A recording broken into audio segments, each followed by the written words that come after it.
ಗ್ರಾಮದಲ್ಲಿ ಶ್ರೀ ಕಲ್ಮೇಶ್ವರ ದೇವಸ್ಥಾನದ ಭವ್ಯ ಲೋಕಾರ್ಪಣೆ ಮತ್ತು ಧಾರ್ಮಿಕ ಸಭೆ.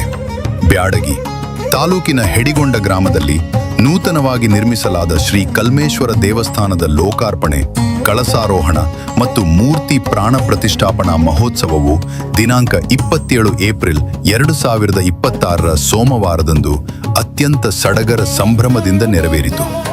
ದೇವಸ್ಥಾನದ ಉದ್ಘಾಟನೆಯ ಅಂಗವಾಗಿ ಆಯೋಜಿಸಲಾಗಿದ್ದ ಧರ್ಮಸಭೆಯ ದಿವ್ಯ ಸಾನ್ನಿಧ್ಯವನ್ನು ಸುಕ್ಷೇತ್ರ ಅಥಣಿ ಗಚ್ಚಿನ ಮಠದ ಶ್ರೀ ಮಾನೀಪ್ರ ಶಿವಬಸವ ಮಹಾಸ್ವಾಮಿಗಳು ವಹಿಸಿದ್ದರು. ಬ್ಯಾಡಗಿ ವಿಧಾನಸಭಾ ಕ್ಷೇತ್ರದ ಆಕಾಂಕ್ಷಿಗಳಾದ ಶ್ರೀ ಉಮೇಶ ಯಲ್ಲಪ್ಪ ಕರಿಗಾರ ಅವರು ಕಾರ್ಯಕ್ರಮದ ಅಧ್ಯಕ್ಷತೆ ವಹಿಸಿ ಜ್ಯೋತಿ ಬೆಳಗಿಸುವುದರ ಮೂಲಕ ಚಾಲನೆ ನೀಡಿದರು.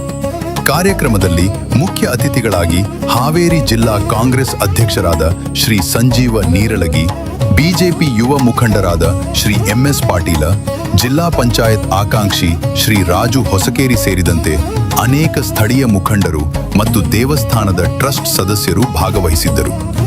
ದೇವಸ್ಥಾನದ ಕಟ್ಟಡ ನಿರ್ಮಾಣಕ್ಕೆ ನೆರವು ನೀಡಿದ ದಾನಿಗಳನ್ನು ಇದೇ ಸಂದರ್ಭದಲ್ಲಿ ಗೌರವಪೂರ್ವಕವಾಗಿ ಸನ್ಮಾನಿಸಲಾಯಿತು.